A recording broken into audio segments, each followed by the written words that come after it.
Olá, gente, muito boa noite para você que está chegando para mais uma aula da Terça Teológica. Hoje nós teremos uma aula especial. Será uma aula muito legal, diferente. E antes da gente entrar no assunto da aula de hoje, quero dar algumas informações muito importantes. Primeiro que essa aula ela é uma aula gravada, eu estou na conferência do CTPI. E falando em conferência, muito importante o aviso que eu tenho para dar a todos os casais da nossa igreja e também aos casais de fora. Agora, no dia 7 e 8 de outubro, nós teremos a nossa primeira conferência de casais e vai ser uma conferência assim, muito legal. É importante entender que essa conferência não é só para casais casados. Você que é noivo, você que namora, quer participar dessa conferência, você está convidado para participar. Se inscreva. Por quê? Porque as vagas presenciais, elas não são ilimitadas. A gente tem um limite de espaço físico aqui, então não deixa para a última hora, já compra o seu ticket para fazer parte da conferência, vai lá no nosso aplicativo e você consegue fazer tudo por lá, tá bom? Um aviso importante, além da conferência, curta e, se você puder, compartilhar esse link aqui. Isso ajuda muito o nosso canal do YouTube a crescer. Mas não deixa de curtir, eu vejo que tem um monte de gente que assiste a aula e não dá o like. Ou você vai dar o like porque gostou da aula, ou pelo menos por misericórdia, sabe? Ajuda muito o canal do YouTube aqui, a gente lida com o algoritmo, a crescer e a divulgar os conteúdos que são, assim, muito bons que a gente apresenta aqui na Terça Teológica. Então, não deixe de fazer isso, tá bom? Então, gente, vamos lá. Uma coisa, antes de começar a aula, uma coisa importante. Fiquei com dúvida, não entendi tal ponto, você pode enviar sua pergunta, porque eu pego essa pergunta e respondo na próxima aula, tá bom? Então, vamos lá. Nesse mês de setembro, no Brasil, nós temos uma campanha de prevenção ao suicídio e também incentivo ao cuidado da saúde mental. E a aula de hoje é especial porque a gente vai parar para conversar sobre esse tema. Eu não estou falando sobre uma ideia, eu quero falar com você que está me ouvindo, que está assistindo essa aula. Eu quero conversar com você sobre esse tema. Você que é cristão, você que não é cristão, você que está aqui porque quer ouvir uma coisa diferente. Eu quero conversar com você. Por que falar sobre saúde mental? Essa é a pergunta que eu quero responder nessa aula. Existe uma ideia na igreja de que, pelo fato da gente orar, ler a Bíblia, frequentar culto, ter uma vida de comunhão, quase que automaticamente, por fazer isso, nós temos uma saúde mental perfeita, ou pelo menos muito boa. E quando a gente olha para a realidade, especialmente como pastor lidando com pessoas, a gente percebe que não é isso. A gente conhece pessoas piedosas, pessoas que são honestas com a sua vida cristã, e que ainda assim sofrem muitas lutas, muitas questões de natureza emocional, psíquica, e que precisa ser tratado. Só que ainda, apesar de boa parte das pessoas terem um cuidado com a saúde mental, muita gente já vai ao psicólogo, ao psiquiatra, ao psicanalista, para lidar com a sua vida interna. Ainda assim, há muito preconceito sobre esse assunto, especialmente o tema do suicídio, o tema das dificuldades de problemas emocionais. Então, antes de apresentar uma proposta bíblica a respeito desse tema, eu quero trazer alguns dados que eu acho que são bastante assim, alarmantes para a gente pensar sobre a importância desse tema. A gente precisa pensar, olhar para os dados e perceber que alguma coisa não vai bem. Então, se a gente pudesse colocar o mundo, o Brasil, sob diagnóstico, ou se a gente pudesse olhar a alma da sociedade atual, a gente perceberia que essa alma do homem contemporâneo, da mulher contemporânea, tem sofrido muito. Então vamos lá, olha, Em 2019, quase 1 bilhão de pessoas, em 2019, quase 1 bilhão de pessoas, incluindo 14% dos adolescentes do mundo, viviam com transtorno mental. O suicídio foi responsável por mais de 1 em cada 100 mortes, e 58% dos suicídios ocorreram antes dos 50 anos de idade. A gente não está falando de números, a gente está falando de pessoas aqui. Talvez a gente esteja falando com você. Quase 1 bilhão de pessoas, incluindo boa parte dos adolescentes. É chocante perceber que o suicídio, a cada 100 mortes por guerra, por doenças, por uma série de motivos, a cada 100, 1 acontece por suicídio. E mais alarmante ainda é que esse ato acontece antes dos 50 anos de idade, a maioria. Então a gente tem que olhar com mais cuidado, com mais carinho sobre esse assunto. Um outro dado que me chamou a atenção, e isso eu estou falando do mundo, tá? Daqui a pouco a gente vai falar do Brasil. No mundo ainda, os transtornos mentais são a principal causa de incapacidade, causando 1 em cada 6 anos vividos com incapacidade. O texto, acho que eu não coloquei corretamente aqui, mas é basicamente o seguinte: os transtornos mentais são a principal causa de incapacidade, tornar as pessoas inviabilizadas para as suas próprias vidas. E isso acontece de 1 a cada 6 pessoas, elas se tornam gravemente incapazes. Então, pessoas com condições graves de saúde mental morrem, em média, 10 a 20 anos mais cedo que a população em geral, principalmente devido a doenças físicas evitáveis. Perceba, quando a gente fala sobre saúde mental, a pessoa pode pensar, não, mas dá para viver. E o que a gente está mostrando aqui é que a gravidade desse assunto é que isso diminui o nosso tempo de vida. Isso diminui a expectativa de vida. Então nós estamos falando de pessoas e nós estamos falando de redução de vida. Bom, ainda um outro dado muito chocante é que a depressão e a ansiedade aumentaram mais de 25% apenas no primeiro ano de pandemia. Ainda há um grande estigma, há uma grande discriminação e violação dos direitos humanos contra pessoas com problemas mentais no mundo. São pessoas em comunidades e sistemas de atenção em todos os lugares. Por exemplo, 20 países criminalizam pessoas que tentaram praticar o suicídio. A gente está falando de vida aqui, a gente está falando de pessoas. E quando a gente olha para esse quadro, para esse cenário mundial, tem que acender o alerta na gente. A gente tem que pensar sobre esse assunto com mais carinho. Falando do mundo. E o Brasil? Como anda a alma brasileira? Bom, segundo a Organização Mundial de Saúde, o Brasil é o país com o maior número de pessoas ansiosas e o 5º mais depressivo do mundo. O Brasil, que até alguns anos atrás eu lembro de ouvir as pessoas dizendo o seguinte: o nosso país é um país tropical, o nosso país tem sol, tem praia, tem calor, não é como a Inglaterra, não é como os países frios, os países nórdicos, que eles vivem muito tempo em casa, no frio, não tomam sol. A gente sabe que a vitamina D é uma coisa importantíssima para a vida. No entanto, o que a gente está percebendo aqui é que o ser humano ele não é só um ser puramente bioquímico.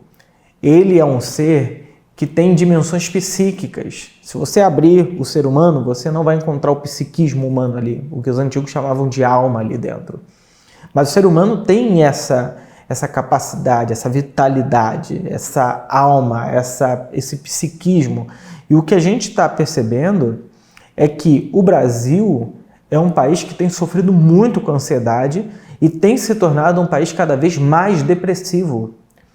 Bom, há duas hipóteses. A primeira é que antes não se diagnosticava tanto como se faz hoje. Mas a segunda é que talvez realmente nós estejamos passando por esse processo, atravessando esse processo de se empobrecer, piorar do ponto de vista da saúde mental. Então esse mito do país tropical, o fato da gente tomar sol, não se revela verdadeiro no diagnóstico e na prática tanto clínica como das estatísticas. A gente percebe atletas com depressão, atletas de alta performance sofrendo de depressão, sofrendo angústia de ansiedade, sofrendo ataque de pânico, sofrendo com questões de natureza profundamente emocional.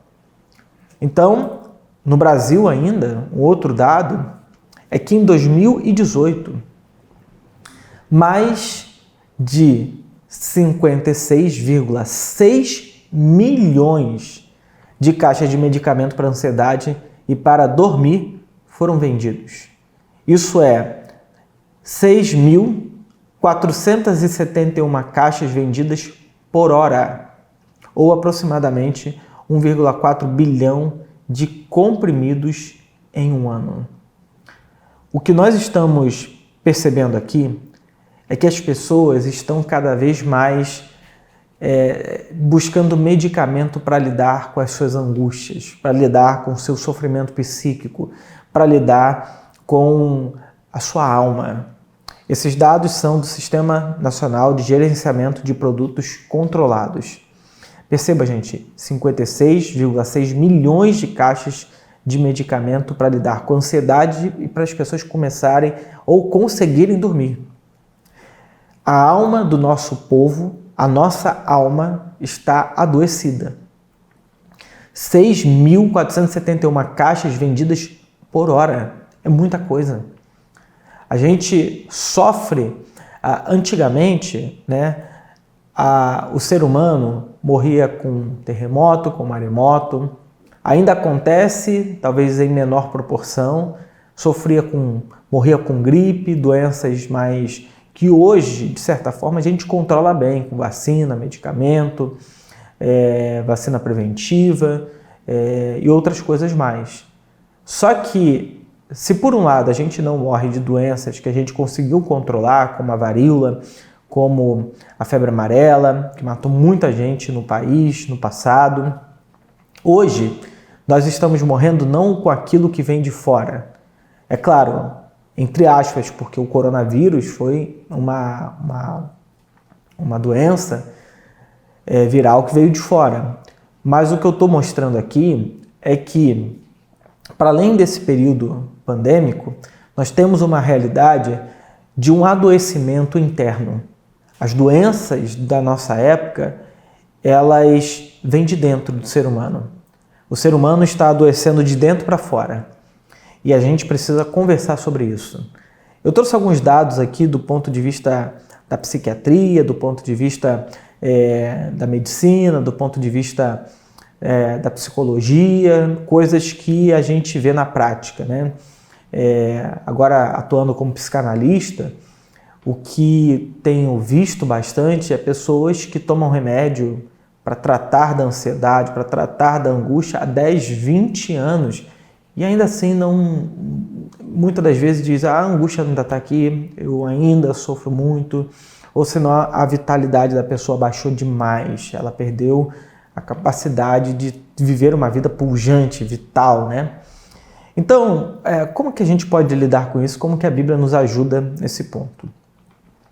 Bom, o apóstolo Paulo, escrevendo ao seu aluno, discípulo, Timóteo, lá em 1 Timóteo 4,16, diz assim, Paulo escreve, né? Tem cuidado de ti mesmo e da doutrina. Continua nesses deveres, porque fazendo assim, salvarás tanto a ti mesmo como aos teus ouvintes. Aqui, a ordem importa.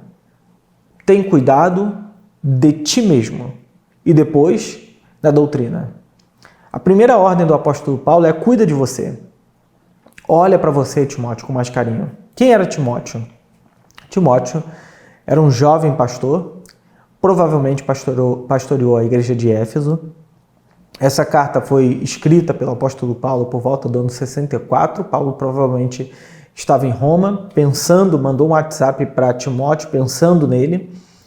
E essa carta tem alguns objetivos muito claros. Paulo quer falar sobre o ensino do evangelho, como que tem que ser a igreja, a adoração, como é que Timóteo deve escolher sua liderança. E Paulo, no final, dá algumas instruções muito pontuais para Timóteo, como líder, como homem, como pastor dessa igreja, um evangelista. E Paulo, ao invés de falar só de questões religiosas com ele, Paulo fala sobre a vida dele, o cuidado com a pessoa de Timóteo. Paulo diz, olha, tem cuidado de ti mesmo. No capítulo seguinte, no capítulo 5, versículo 23, parece que Timóteo tem uma enfermidade no estômago. A gente não sabe bem o que mas Paulo recomenda um pouco de vinho para que Timóteo tratasse das suas enfermidades no estômago. Aqui, deixa eu fazer uma reflexão teológica breve com vocês. Muita gente pensa que pelo fato da gente ser cristão, basta a fé para curar as nossas enfermidades, as nossas doenças. Essa é uma teologia que ganhou muita força na década de 60 por causa de um teólogo chamado Kenneth Hagin, que dá sustentação a inúmeras igrejas, inúmeras teologias que dizem para a gente basta a fé para que você seja curado de qualquer enfermidade. E é interessante que quando a gente olha para o apóstolo Paulo, recomendando, falando com Timóteo aqui, Paulo não diz assim, Timóteo, olha, para as suas enfermidades, tenha fé, exercite a sua fé para que você seja curado. Não, Paulo recomenda um remédio da época. E é interessante que Paulo é um apóstolo que viu muitos milagres no seu ministério, curas extraordinárias, e ainda assim não diz para Timóteo, olha Timóteo, eu vou aí para te curar, ou Timóteo, eu peço que você peça a pessoas que usem óleo ungido, façam alguma coisa para você ser curado. Não, Paulo recomenda um remédio, toma um pouco de vinho por causa das suas constantes enfermidades. Então, Paulo, ele é um apóstolo, pensando no progresso, plantação de igreja, pensando no crescimento da igreja, mas pensando também na pessoa de Timóteo. Cuida de ti mesmo. O autocuidado é uma coisa importantíssima. E esse autocuidado deve ser visto de maneira holística, de maneira integral. Nós, seres humanos, não somos um espírito vivendo num corpo. Nós, seres humanos, somos seres integrais. Quase que não sai essa frase, né? Nós, seres humanos, somos seres integrais, holísticos. E com o avanço da ciência, com o avanço da tecnologia, com o avanço das descobertas, desde a época de Freud, com a descoberta do aparelho psíquico, depois com outras descobertas, tanto na psiquiatria, na neurologia, agora as descobertas mais recentes da neurociência. Então tem muita coisa nova sendo descoberta a respeito das nossas capacidades humanas, né? E a gente deve olhar para isso e perceber como graça de Deus para a nossa vida, né? Então, cuidar de nós mesmos significa ter uma visão mais integral, mais holística sobre quem somos, né? Agora, uma pergunta muito importante aqui. Como cuidar da gente se nós somos somos moradores de uma casa que a gente conhece muito pouquinho? A gente vive numa casa que a gente conhece pouco, essa casa se chama eu, né? Nós somos uma casa, habitamos dentro dessa casa, é até estranho falar isso, é como se tivesse uma pessoa lá dentro, e não é isso, né? Mas nós moramos numa casa que conhecemos pouco. A gente se ouve pouco, a gente fala muito, a gente é intoxicado por informação que vem de fora. O nosso mundo, ele nos hiperestimula o tempo todo e a gente para pouco para se ouvir, para se pensar. Por exemplo, numa análise, a pessoa fica ali 50 minutos pensando, falando a respeito das suas próprias questões. É um privilégio. A gente sabe que a análise é caro, especialmente para o nosso país, e algumas pessoas têm esse privilégio de poder parar 50 minutos, às vezes fazer 2, 3, 4, 5 sessões durante a semana para poder se compreender essa casa, esse mundo interno que nós habitamos. Uma outra coisa que o médico neurologista Sigmund Freud percebeu é que nós somos habitados por realidades inconscientes, né? Aquilo que nós não sabemos sobre nós. E esse não saber é o que nos governa, nos aflige e nos maltrata muito, né? E somos uma sociedade que se escuta muito pouco, né? Eu falei agora há pouco sobre essa hiperestimulação e a gente acaba se ouvindo muito pouquinho. A gente ouve tudo o tempo todo, YouTube, Spotify, televisão, celular, Instagram. A gente está absorvendo tudo de fora, mas não ouvindo o que vem de dentro. Então, como que a gente exercita esse autocuidado que Paulo recomenda a Timóteo, cuida de ti mesmo, se a gente se conhece pouco?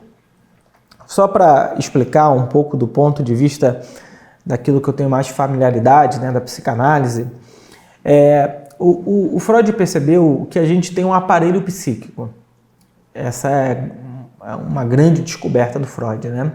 Ele trabalhou com Charcot, um outro médico que utilizava a hipnose para tratar os pacientes. Freud até começa a trabalhar com a hipnose, depois abandona por perceber que os efeitos da hipnose eram muito imediatos, mas ele não tinha duração no paciente ou na paciente. Freud chegou a trabalhar com as enguias, choques elétricos, para estimular a parte neurológica durante um tempo. Mas ele percebeu uma coisa que revolucionou a história humana, que é o fato da gente ter um aparelho psíquico, né? Se alguém abrir o nosso cérebro, não vai encontrar ali um aparelho psíquico, né? Hoje até tem um prêmio Nobel de um grande médico psicanalista que faz uma conversa entre psicanálise e neurociência e mostrando como que aquilo que o Freud percebeu ouvindo as suas pacientes histéricas no primeiro momento tem se confirmado pela neurociência, né? A partir das estruturas cerebrais. Eu conversava com um amigo, um psicanalista há muitos anos, que foi diretor do meu instituto, do instituto que eu estudo, que eu faço parte de psicanálise, e ele falou que nos Estados Unidos e na Inglaterra, especialmente na Europa, essa conversa está muito forte, muito presente sobre o estudo da psicanálise aliada à neurociência, né? Então, o Freud vai perceber o seguinte: nós temos, digamos assim, de maneira muito simples, uma estrutura aqui dentro, um aparelho psíquico, né? Que não é um aparelho caótico como se pensava antigamente, que a alma, a mente era uma coisa caótica, confusa e sem ordenação. O Freud percebeu que, na verdade, a gente tem uma estrutura muito bem organizada, muito bem estruturada, que, por causa dessa percepção da estrutura do aparelho psíquico, é que a gente pode trabalhar como psicanalista, por exemplo, né? Então, o Freud vai dizer que a gente tem uma parte nossa consciente, que é a parte que nós conhecemos, são os pensamentos e emoções, aquilo que a gente sabe sobre nós, aquilo que a gente lembra sobre nós, e são as emoções que nos habitam. É um consciente, né? Aquilo que a pessoa pergunta: o que você fez ontem? Pum, vem rápido, né? Mas ele vai perceber que a gente tem uma outra parte chamada de pré-consciente. Quando a gente estuda sobre isso, é muito comum usar a figura do iceberg, sabe? A ponta do iceberg, aquilo que está para fora é o consciente. Aquela parte que, se você olhar em cima do mar, assim, tu vê que tem mais coisa para baixo, mas você não consegue ver profundamente. Esse meio termo aí seria o pré-consciente. E esse pré-consciente funciona quase que como um filtro entre o inconsciente e o consciente. esse pré-consciente ele vai filtrando as coisas e não deixando passar tudo para a consciência. É nesse lugar que estão as memórias, os conhecimentos, as lembranças vagas. Então você quer lembrar, bom, na infância, quando eu tinha 12 anos, eu fiz isso. E aí você pensa um pouquinho, isso vem à tona, você lembra dessas questões. Agora, a gente tem uma outra dimensão muito profunda em nós, que é o inconsciente. O inconsciente é onde estão as forças propulsoras da vida. É onde está toda a nossa energia mais basilar, mais fundamental, são aquelas pulsões inatas, aquelas energias que são muito poderosas, mas ao mesmo tempo a gente desconhece.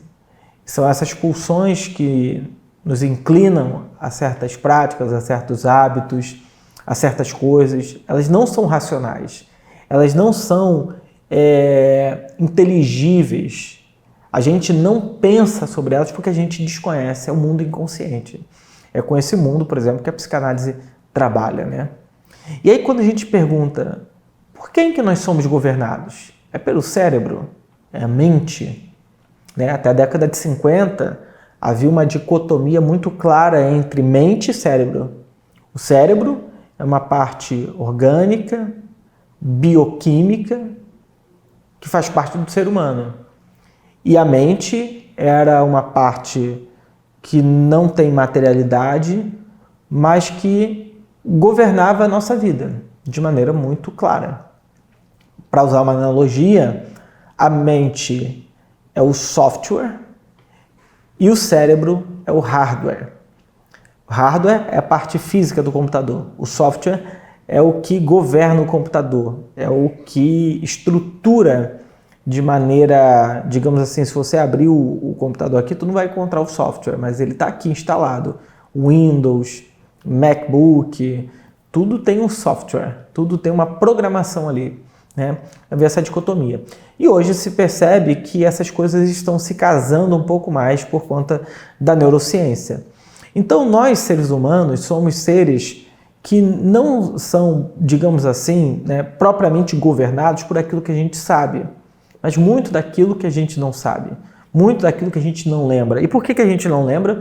Porque a gente vai, digamos assim, recalcando, colocando para baixo do tapete, escondendo. Freud usa uma linguagem que eu acho interessante, soterrando certos conteúdos como uma defesa, né? A gente não faz isso de maneira intencional, a gente faz isso para se proteger, para não sofrer tanto. Só que essas coisas que estão recalcadas, guardadas, colocadas para dentro da gente, escondidas em algum lugar de nós, porque o que Freud vai perceber é que tudo que a gente vive, toda a nossa experiência de vida, ela está, digamos assim, registrada dentro da gente. Ela está lá. A gente não sabe. É interessante que quando a gente começa a trabalhar com pessoas que querem fazer análise, no processo de análise ela vai lembrando de um monte de coisa que ela fala, caramba, eu não lembrava dessa memória, eu não tinha noção de que isso aqui estava dentro de mim, eu não lembrava dessa história, e aquilo vai sendo trazido à tona, não era porque ela tinha jogado fora. Nosso inconsciente não tem lixeira, a nossa mente não tem lixeira, tudo fica registrado dentro da gente. As nossas memórias mais primitivas, tem uma psicanalista importante chamada Melanie Klein, que ela vai perceber que o bebê dentro da barriga da mãe já tem ali um ego rudimentar, já tem ali percepções da realidade, do mundo, inclusive externo à mãe. Ela já vai absorvendo ali dinâmicas e dimensões daquilo que ela recebe. Daí a importância de um bom ambiente, daí um bom ambiente que eu digo não financeiro, né? Um bom quarto, não, de um bom acolhimento dos pais em relação aos seus bebês, aos seus filhos, né? Ambiente, uma boa recepção dessa criança. Bom, não é isso que eu quero falar sobre criança, mas basicamente é isso. A gente tem esse mundo interno que está com a gente desde que a gente nasce. Desde que a gente nasce, não, desde que a gente está na barriga da nossa mãe, sendo gestado ali, né? O Descartes pensou que eu penso, logo existo. A gente muitas das vezes acredita que o pensamento é a força que nos faz existir. Mas o Freud vai dizer, bom, calma, existe um mundo inconsciente aqui. E o inconsciente é exatamente essa realidade sobre a qual eu não consigo pensar. Então muita gente vai perguntar, mas, bom, quando eu confesso os meus pecados? Bom, a confissão de pecados está no campo da consciência, daquilo que eu lembro, daquilo que eu sei. Ela tem sua importância. Mas existe um mundo enorme aqui, embaixo disso, que é o mundo do inconsciente, e é sobre esse mundo que a psicanálise trabalha, sobre aquilo que o sujeito não sabe de si. Bom, uma coisa pode caminhar com a outra. Então deixa eu trazer algumas falas aqui, primeiro da Bíblia, depois de Santo Agostinho e depois da psicanálise, para você perceber como que há uma conversa que eu acho que seria interessante entre esses três mundos. A Bíblia, a teologia e a psicanálise. O texto de Provérbios, em Provérbios 4, 23, diz assim: sobretudo, que se deve guarda o coração, porque dele procedem as fontes da vida. É interessante que os judeus, o povo hebreu, sabia que as fontes da vida, elas não são necessariamente racionais. Essa é uma mentalidade muito moderna. Mas esses povos antigos sabiam que aquilo que governa a nossa vida não é necessariamente a mente, mas o coração. Por isso que o provérbio diz, sobre tudo que se deve guarda o coração. Porque as fontes da vida procedem daí, né? Por exemplo, Santo Agostinho, um grande teólogo chamado de pai da igreja, né? Em suas confissões, no livro 8, só para vocês saberem, eu amo Santo Agostinho, leio com bastante regularidade, anualmente, especialmente as confissões. E tem um trecho das confissões que Santo Agostinho diz assim: a alma, olha isso, comanda o corpo, e este lhe obedece imediatamente. Comanda-se a si mesma, e essa resiste. A alma ordena a mão que se mova, e a obediência é tão fácil que mal se distingue a ordem e a obediência. O que Santo Agostinho está percebendo é que a alma, essa parte nossa, que não pode ser, digamos assim, diagnosticada, essa parte das nossas vitalidades, ela tem tamanha força que ele diz que ela ordena a mão que se mova e a mão se move. A alma tem essa força de governar a nossa vida. E perceba que ele não diz que é a mente, a razão. E a psicanálise em Freud vai dizer que nós somos amplamente governados por realidades inconscientes. É aquela repetição da qual você não consegue sair, e você está estruturado a partir de determinada coisa. Então, a gente precisa compreender que o ser humano não é só mente, não é só razão, não é só corpo, ele é um todo. E é nesse todo que a gente tem que cuidar. Assim como a gente cuida da nossa alimentação, a gente cuida da nossa parte bioquímica. Se você tiver um problema, você vai ao médico, o médico dá um tratamento, pede para você fazer alguma coisa, uma dieta e por aí vai. A gente também tem uma parte nossa que precisa ser tratada e que muitas das vezes é negligenciada, que é a nossa saúde mental, emocional. Então, como praticar esse autocuidado que Paulo diz para Timóteo? Cuida de ti mesmo. Eu quero oferecer 3 dicas simples e eu acho que importantes para a gente praticar o autocuidado, né? Em primeiro lugar, tenha uma espiritualidade viva.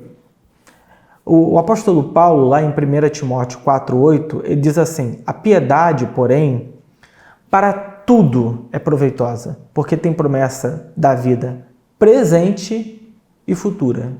O que Paulo está dizendo para a gente é que a piedade é uma coisa que promove bem-estar. A gente sabe, a gente que frequenta a igreja, que tem uma prática espiritual, a gente sabe, a gente percebe que isso traz uma energia, ânimo para a vida, alegria para a vida, vitalidade, né?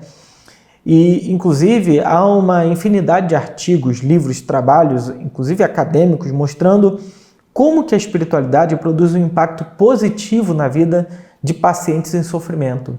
Inclusive, alguns estudos mostram que pacientes que têm uma espiritualidade, uma prática espiritual, seja ela qual for, tá? Não é só cristã, não. Seja ela qual for, tem mais facilidade em se recuperar do que pacientes que não têm. Interessantíssimo isso.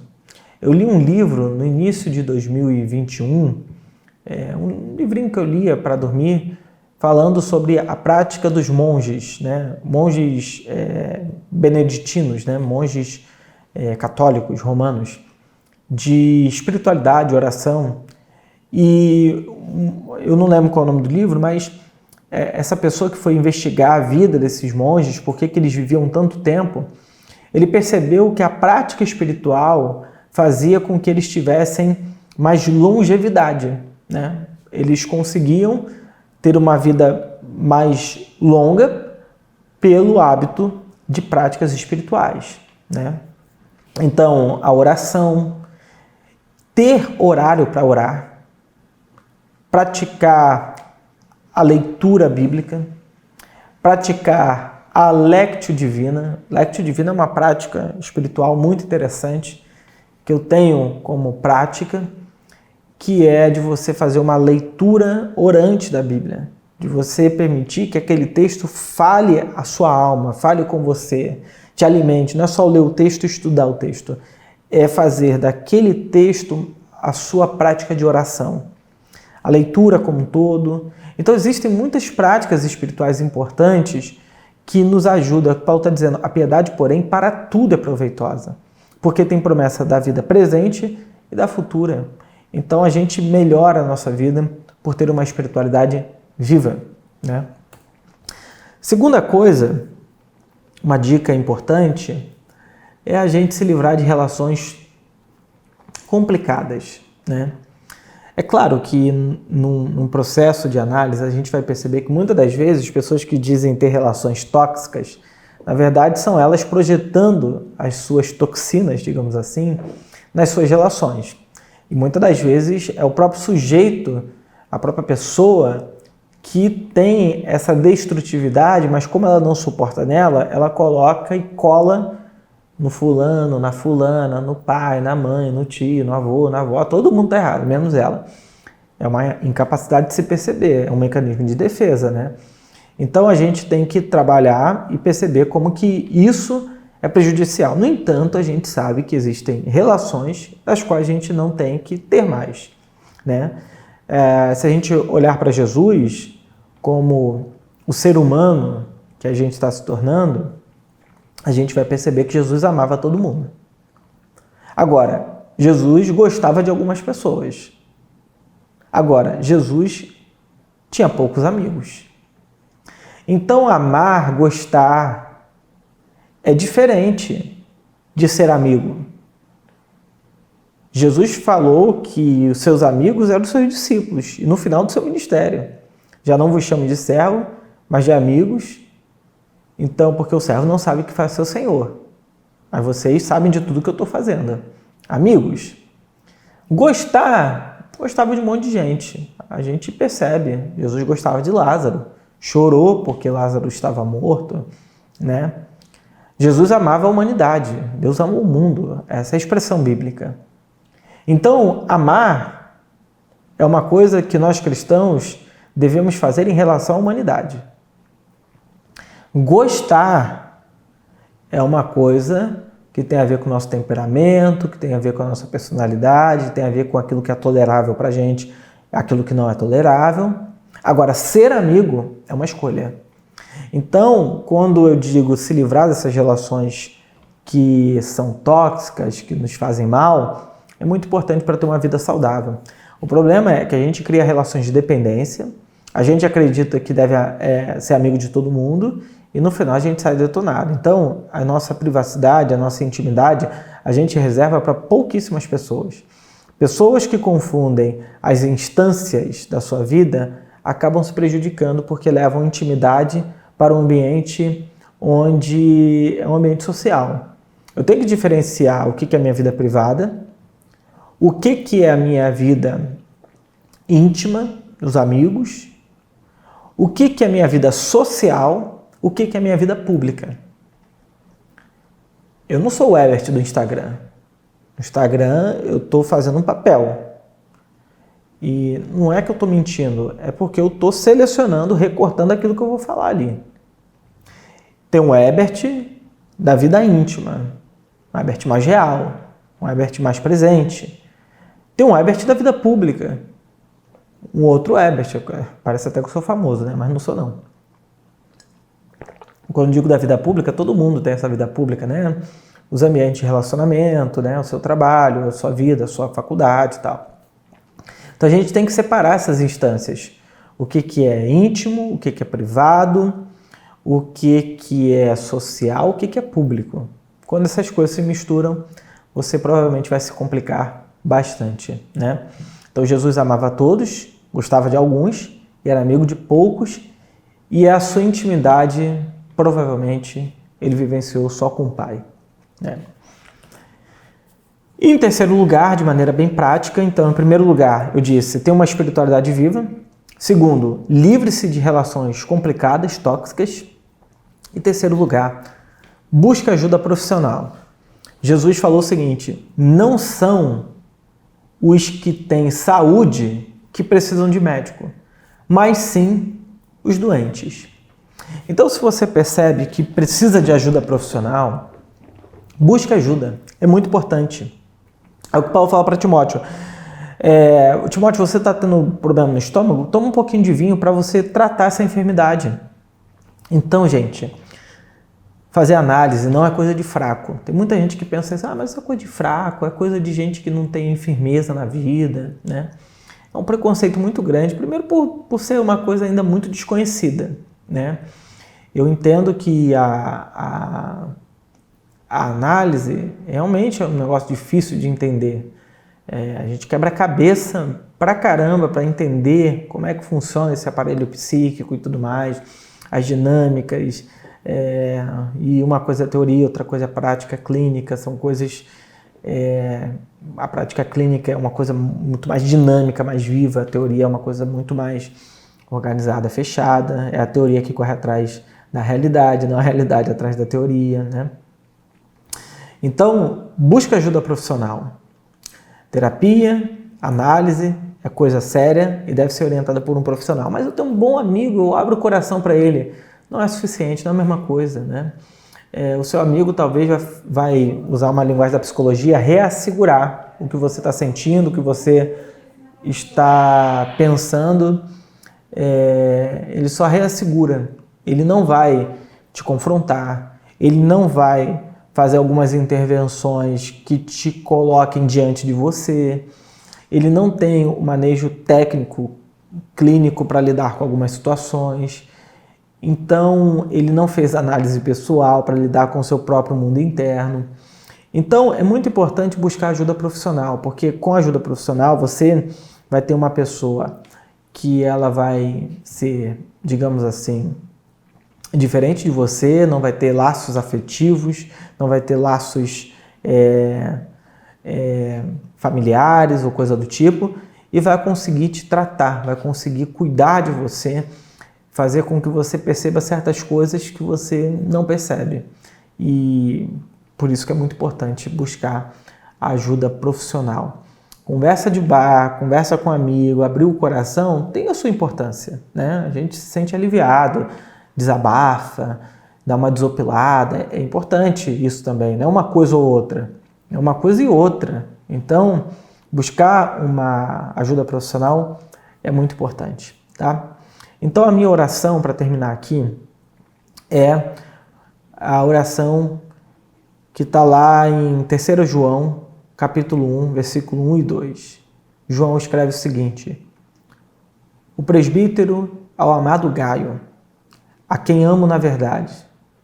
Amado, oro para que você tenha boa saúde e tudo lhe corra bem, assim como vai bem a sua alma. A minha oração por você é para que você tenha boa saúde, que tudo lhe corra bem, assim como vai bem a sua alma. Que Deus te abençoe. Até a próxima terça-feira, na nossa Terça Teológica, tá bom? Um grande abraço, um grande beijo a todos. Tchau, tchau. Até terça que vem.